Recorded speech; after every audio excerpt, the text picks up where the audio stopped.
Shalom umat Allah yang diberkati Tuhan dimanapun Anda berada. Saya percaya kebaikan, kemurahan, dan kasih sayang Tuhan menyertai kita, anak-anaknya. Kembali bersama dengan saya Pendeta Dr. Mas DTH dalam program Reministri. Kita akan belajar firman Tuhan yang sejuk, yang membuat kita bisa semakin bertumbuh, berakar, dan berubah dalam Kristus Yesus Tuhan kita. Ini merupakan sesi yang ketiga dari Teologi Proper. Saya ingin mengingatkan kembali di sesi yang kedua terkait dengan teologi proper atau teologi tentang Allah. Saya sudah menyampaikan keberadaan Allah menurut Alkitab. Allah itu roh, Allah itu esa, Allah itu kekal, Allah itu tidak terbatas. Kemudian pribadi Allah menurut Alkitab, Allah itu memiliki pikiran atau akal, Allah itu memiliki perasaan, Allah itu memiliki kehendak. Allah dipandang sebagai pribadi di dalam Alkitab. Kemudian di bagian selanjutnya saya juga menjelaskan di sesi yang kedua tentang sifat-sifat Allah menurut Alkitab. Allah Maha Tahu, Allah Maha Hadir, Allah Maha Kuasa, Allah Maha Kudus, Allah Maha Benar, Allah Maha Adil, Allah Maha Kasih, dan Allah Maha Setia. Nah, di sesi yang ketiga ini, saya masih bicara tentang nama-nama Allah. Nama-nama Allah yang akan saya jelaskan adalah nama-nama Allah yang primer di dalam Alkitab, dan nama-nama Allah yang memakai kata majemuk. Mari kita lihat nama-nama Allah yang primer dalam Alkitab itu begitu jelas ya. Setidaknya nama-nama Allah yang primer atau utama dalam Alkitab itu ada tiga, Elohim, Yahweh, dan Adonai. Saya akan menjelaskan ini satu persatu ya.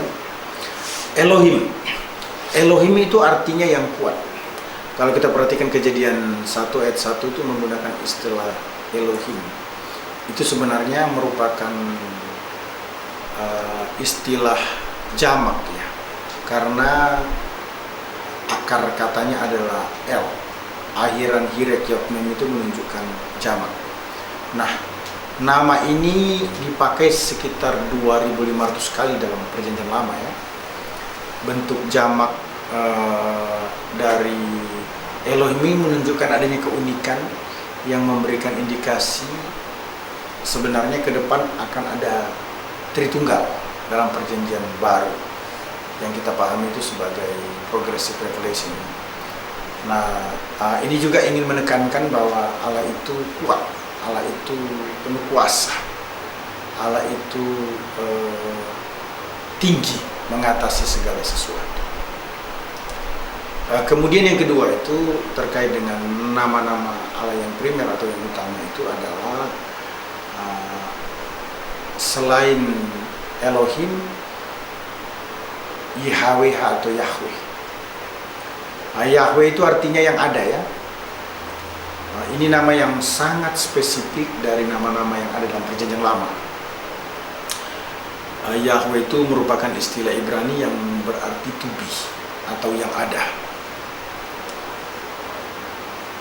Ini menyatakan bahwa Allah itu ada dan tidak pernah tidak ada, atau disebut dengan eternal self existence. Dalam Perjanjian Baru, Yohanes menggunakan istilah ego eimi. Aku ada sebelum Abraham ada. Nah, keberadaan ini kalau kita lihat di dalam Keluaran 6 ayat 6 itu artinya yang kekal. Jadi Yahweh itu adalah yang kekal. Yang kekal itu adalah pribadi Allah, memiliki kuasa yang bisa melepaskan maksudnya Yahweh, melepaskan umatnya dari perbudakan dosa. Jadi kita perlu ketahui bahwa istilah Yahweh itu bukan hanya berbicara Allah itu kekal, tetapi juga ingin menunjukkan atau menjelaskan bahwa Allah itu penyelamat umatnya. Jadi dialah yang membebaskan umatnya keluar dari perbudakan Mesir. Nah, istilah Yahweh ini digunakan sekitar 7.000 kali dalam Perjanjian Lama ya. Ketika Yahweh disebut, maka itu terkait dengan kesuciannya, terkait dengan kebenciannya terhadap dosa, dan juga sangat terkait dengan karya penebusannya. Yahweh atau YHWH itu yang artinya yang ada, yang kekal. Ini merupakan nama yang spesifik ya dalam Perjanjian Lama. YHWH ini adalah pribadi Allah yang membebaskan umatnya dari perbudakan. YHWH adalah penebus, kudus adanya ya. Perlu kita ketahui bahwa istilah Yahweh atau Yehovah ini berasal dari kata Ibrani haya, yang artinya ada dengan sendirinya atau yang menjadikan ada. Nah, Yahweh ini sering diterjemahkan juga Tuhan atau Adonai ya. Entah dia pakai TUHN besar atau Adonai tulisan miring begitu ya. Nah, perlu kita pahami bersama-sama bahwa orang-orang Yahudi itu berhenti mengucapkan Yahweh sebab mereka begitu menghargai Yahweh itu sebagai pribadi yang tinggi, yang mulia, dan menyebut atau menggantinya dengan istilah Adonai. Nah, sejak tahun 1520 orang-orang Kristen itu menggabungkan konsonan dari Yahweh dan vokalnya dari Adonai untuk membentuk nama turunan, sehingga terciptalah nama atau sebutan Yehovah. Alkitab menggunakan Yahweh itu pertama kali muncul ketika Musa menyebut nama Allah. Allah menjawab, "Aku adalah Aku ya. Ehye Asher Ehye." Nah, dengan penyebutan nama Tuhan TUHN huruf besar ini, sebenarnya bangsa Israel itu mengucapkannya hanya sesekali, yang menunjukkan bahwa bangsa Israel itu sangat respect, honor kepada Tuhan atau Yahweh itu, sehingga sering menggantinya dengan nama Adonai. Karena nama TUHN itu, Yahweh itu, tidak boleh disebut dengan sembarangan. Itu penting untuk kita perhatikan secara bersama-sama ya. Nah, Yahweh ini perlahan-lahan mengganti nama-nama yang lain untuk menyatakan dirinya sebagai Allah di dalam anugerahnya. Jadi istilah Yahweh ini menjadi dominan karena dia adalah Tuhan yang ada dan yang tidak pernah tidak ada. Istilah Yahweh ini paling sakral dan paling diagungkan di antara nama-nama Allah lainnya ya. Nama Yahweh ini juga menunjukkan bahwa Allah itu tidak berubah.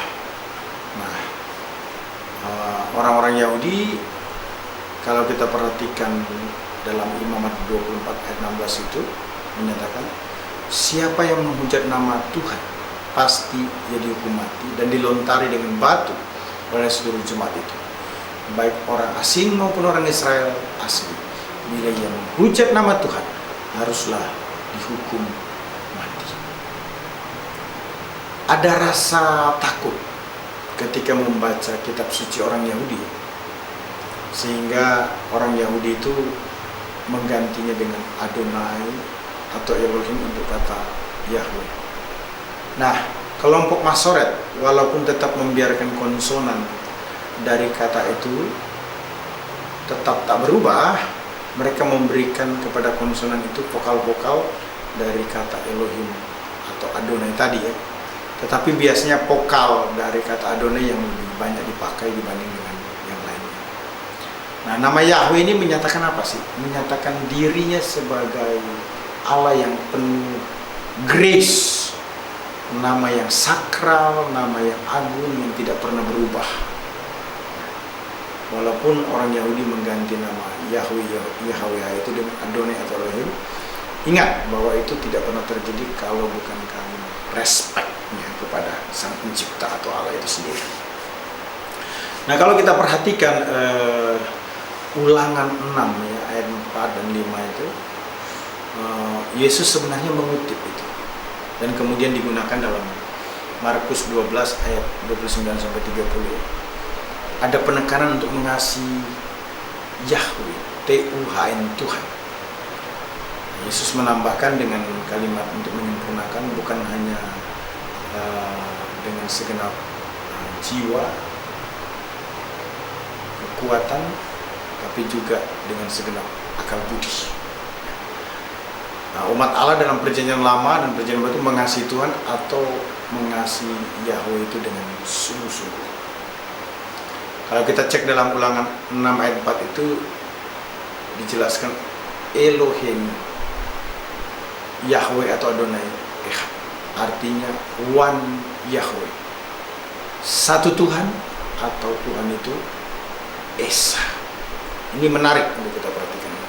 Tuhan itu satu Esa adanya. Nah, Tuhan atau Yahweh itu dapat diterjemahkan juga sebagai yang utama, tidak punya jenis kelamin, tidak dapat dibatasi oleh tempat atau waktu.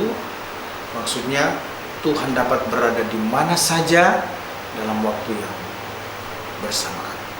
Nah, Tuhan adalah pribadi yang esa, yang disembah oleh setiap manusia, secara khusus oleh bangsa Israel. Ini penting untuk kita perhatikan. Istilah aku adalah aku, kalau kita perhatikan dalam kejadian Keluaran ya, kitab Keluaran 3:14 itu ingin menekankan bahwa itulah identitas Allah, bahwa dia adalah pembebas, pemelihara atas umatnya atau Israel. Aku adalah aku, menunjukkan sifat yang transenden, kedekatan. Nah, jika dikorelasikan dengan kedatangannya berdasarkan Lukas 1 ayat 31 sampai dengan 35, ini jelas ya, bahwa yang dimaksudkan dengan aku adalah aku itu adalah Yesus Kristus sebagai juru selamat. Nama Yahweh diimani memberikan kepastian keselamatan. Nama Yahweh itu menyembuhkan, menyatukan orang beriman yang dalam perjanjian baru kemudian disebut sebagai Yesus Kristus. Nah, menarik terkait dengan nama Yahweh ini ya, yang ingin disampaikan bahwa Yahweh itu artinya yang ada, yang kekal, pribadi yang membebaskan umatnya dari perbudakan. Nama Yahweh ini tidak bisa disebut dengan sembarangan, harus disebut dengan penuh penghormatan ya, sehingga diganti dengan Adonai, dan juga tidak bisa disebut sembarangan sekalipun menggunakan kata Adonai. Nah, nama Yahweh ini menyatakan dirinya sebagai Allah yang penuh anugerah, yang sakral, yang agung, yang tidak berubah. Nama Yahweh ini baik dalam PL maupun dalam perjanjian baru disebut sebagai pribadi yang mengasihi. Yahweh itu kan Tuhan, dalam perjanjian baru Yesus Kristus ya, menunjuk kepada Tuhan yang esa, Tuhan yang satu. Nama Yahweh ini disembah, menunjukkan pada sifat yang transenden, di mana dia akan datang menjadi orang yang akan menjemput umatnya untuk memasukkan ke dalam hidup yang kekal selama-lamanya. Nah, yang ketiga itu adalah Adonai. Adonai ini diambil dari perjanjian lama Yosua 5:14. Adoni dari akar kata Adonai, yang artinya my Lord. Ini dipakai untuk menggantikan Yahweh, artinya Allah sebagai penguasa mutlak yang menuntut kita untuk taat kepadanya. Ada nama-nama Allah yang majemuk yang perlu kita perhatikan di dalam Alkitab, yang ditandai dengan panggilan El atau Yehovah. El artinya Tuhanku atau yang mulia, yang berkuasa. Antara lain nama-nama Alkitab yang majemuk di dalam Alkitab, maksud saya nama-nama Allah yang memakai kata majemuk itu misalnya apa? El Elohim Israel, Allah adalah Tuhan Israel. El Elyon, Allah Maha Tinggi. El Olam, Allah yang kekal. El Roy, Allah pemeliharaku. El Shaddai, Allah yang Maha Kuasa. Immanuel, Allah yang beserta kita. Jehovah Nisi, Tuhan panji-panji keselamatan. Jehovah Rapha, Tuhan penyembuhku. Jehovah Rohi, Tuhan gembalaku. Jehovah Sabaoth, Tuhan yang bertahta atau memiliki. Jehovah Shalom, Tuhan Raja Damai. Jehovah Samah, Tuhan yang mendampingi. Jehovah Jireh, Allah atau Tuhan yang menyediakan. Jehovah Makadisen, Tuhan yang kudus. Jehovah Tsidkenu, Tuhan adalah kebenaran. Saya percaya di sesi ini, yang merupakan sesi yang ketiga ini terkait dengan teologi proper, kita semakin diperlengkapi, semakin memahami tentang nama-nama Allah. Ada nama-nama Allah yang primer dalam perjanjian lama, yaitu Elohim, Yahweh atau Yahweh dan Adonai.